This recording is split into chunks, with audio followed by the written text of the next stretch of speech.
আসসালামু আলাইকুম viewers, I am Ummi Habiba from রান্নাঘরের সাথে। বরাবরের মতো আজ আমি চলে এসেছি আবারও নতুন একটা ভিডিও নিয়ে। আমার আজকের ভিডিও সিম আলু দিয়ে রুই মাছের পাতলা ঝোল। আপনি যদি আমার চ্যানেলে নতুন হয়ে থাকেন তাহলে আমার চ্যানেলটিকে অবশ্যই সাবস্ক্রাইব করে দেবেন, লাইক করবেন এবং পাশে থাকা নোটিফিকেশন বেলটি অন করে রাখবেন, অল অপশনে প্রেস করে রাখবেন। এর ফলে আমি যখন যেই ভিডিও দেবো আপনার ফোনে সবার আগে নোটিফিকেশন চলে যাবে। আজ আমরা তৈরি করব সিম আলু দিয়ে রুই মাছের পাতলা ঝোল। এর জন্য আমি এখানে সিম আলু কেটে নিয়ে ধুয়ে পরিষ্কার করে নিয়েছি। এখন আমি মাছগুলোতে একটু লবণ, একটু হলুদ আর একটু মরিচের গুঁড়া মাখিয়ে নেব। আমি এখানে সবগুলো রুই মাছের পিঠের যে অংশ সেটা নিয়েছি। আজ আমি এই পিঠের অংশগুলো রান্না করব। তো সুন্দর করে আমি প্রত্যেকটা উপকরণ, এই হলুদ এবং মরিচের গুঁড়া, লবণ প্রত্যেকটা মাছে সুন্দরভাবে মাখিয়ে নেব। এখন আমি চুলায় চলে যাচ্ছি। চুলায় একটা ফ্রাই প্যান বসিয়ে দিই, সেখানে আমি একটু তেল দিয়ে দিচ্ছি। একটু বেশি পরিমাণে তেল দেবেন, কারণ এই তেলটাতে আমরা মাছটা ভাজবো, প্লাস এই তেলটাতেই আমরা বাকি রান্নাটাও কমপ্লিট করে উঠবো। তো এখন এই তেলটা যখন পুরোপুরি গরম হয়ে উঠবে সে পর্যায়ে আমরা মাছগুলো তেলের মধ্যে ছেড়ে দেবো।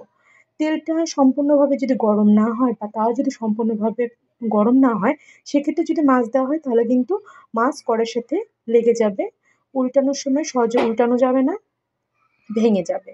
তো দেখতেই পাচ্ছেন আমার মাছগুলো আমি এক পাশে উল্টিয়ে দিচ্ছি আর এক পাশে ভেজে নিচ্ছি। এমতো অবস্থায় আমার চুলার জালটা কিন্তু হাই টু মিডিয়ামের মাঝামাঝি আছে। তো এখন আমার মাছগুলো ভাজা হয়ে গেছে। আমি এখন মাছগুলো তুলে নিচ্ছি। আমি মাছগুলো হালকাও না আবার খুব একটা কড়াও না, এমতো অবস্থায় ভেজে নিয়েছি। আর এই মাছগুলো একটু লবণ হলুদ মাখিয়ে রেখে দিলে এই মাছগুলোর টেস্ট কিন্তু অসাধারণ আসে। তো এখন আমি সেই যে তেল বেঁচেছিল সেই তেলের মধ্যে দুটো তেজপাতা, অল্প একটু পেঁয়াজ, এক কথায় দুটো মাঝারি সাইজের পেঁয়াজ কুচি দিয়ে নেড়ে চেড়ে একটু লাল বেরেস্তার মতো করে ভেজে নেব। এই যে ভেজে নেওয়া বেরেস্তাটা, এটা কিন্তু তরকারিতে আলাদা স্বাদ যোগ করে, প্লাস যেটা সেটা হচ্ছে তরকারির কালারটাও সুন্দর আনে। তো এখন দিয়ে দিচ্ছি 1 চামচ পরিমাণ সাদা জিরে।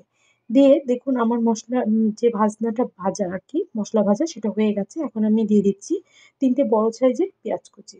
পেঁয়াজ কুচি দিয়ে সুন্দর করে নেড়ে চেড়ে পেঁয়াজটা একটু নরম হওয়া পর্যন্ত অপেক্ষা করুন। তারপর দিয়ে দিচ্ছি সেই সিম আর আলু যে কেটে রেখেছিলাম সেটা। দিয়ে এর মধ্যে অল্প একটু লবণ দিয়ে সুন্দর করে নেড়ে চেড়ে একটু হালকা হাতে ভাজার মতো করে নেব। এতে যেহেতু নতুন আলু এবং সিমটাও নতুন সবজি, একটু সুন্দরভাবে ভাজার ফ্লেভার অ্যাড হবে। তো দেখতেই পাচ্ছেন কিভাবে আমি আলতো হাতে নেড়ে ভেজে নিচ্ছি। বেশি সময় না, জাস্ট যখন একটু কালারটা চেঞ্জ হয়ে আসবে সে অবধি আমরা একটু হালকাতে নেড়ে নেব।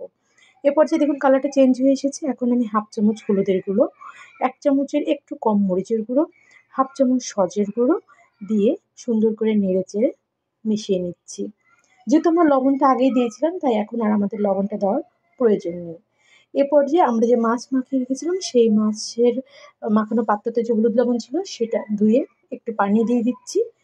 এতে যেটা হবে, কষানোর সময় মশলা তলানিতে পোড়া লেগে যাবে না, অনেক সুন্দরভাবে মশলাটা আমরা কষাতে পারবো এবং এই সিম আলুটাও কষিয়ে নিতে পারবো। এখন ঢাকনা দিয়ে সুন্দর করে ঢেকে দিচ্ছি। চুলার জালটা মিডিয়াম টু লো আঁচে আছে।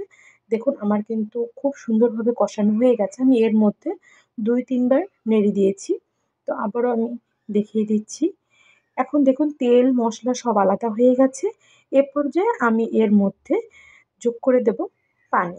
আমি এখানে নরমাল ঠান্ডা পানিটাই ব্যবহার করেছি, কোনো প্রকার গরম পানি ব্যবহার করিনি, কারণ সবসময় কিন্তু আমাদের পক্ষে গরম পানি জোগাড় করা সম্ভব হয় না।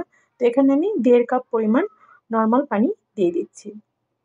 দিয়ে সুন্দর একটু আলতো হাতে নেড়ে একটা ঢাকনা দিয়ে ঢেকে দেবো।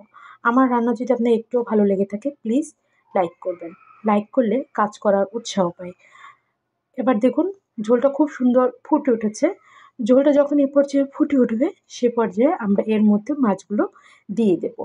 এতে যেটা হবে, মাছগুলো সুন্দর ঝোলের মধ্যে আহ, রান্না হতে থাকবে এবং মাছগুলো উপর থেকে ক্রিস্পি থাকলেও ভিতর থেকে বেশ সফট হবে এবং মাছগুলো প্রপারলি কুক হবে। তো এখন আমরা আবারও ঢাকনাটা উঁচু করে নেড়ে চেড়ে এর মধ্যে এ পর্যায়ে যোগ করে দেব কাঁচামরিচ কুচি। আমি এখানে দেখতেই পাচ্ছেন কয়েকটা কাঁচামরিচ জাস্ট মাঝখান দিয়ে চিড়ে নিয়ে নিয়েছি। আপনারা যে যেরকম ঝাল খান সে সেরকম ব্যবহার করবেন। তো দেখুন আমি কিন্তু এখন নিয়ে নিয়েছি 1 চামচ পরিমাণ জিরে গুঁড়ো। এই জিরে গুঁড়োটা আমি জাস্ট তাওয়াতে, শুকনো তাওয়াতে টেলে নিয়ে গুঁড়ো করে নিয়েছি, আধ ফালি করে নিয়েছি।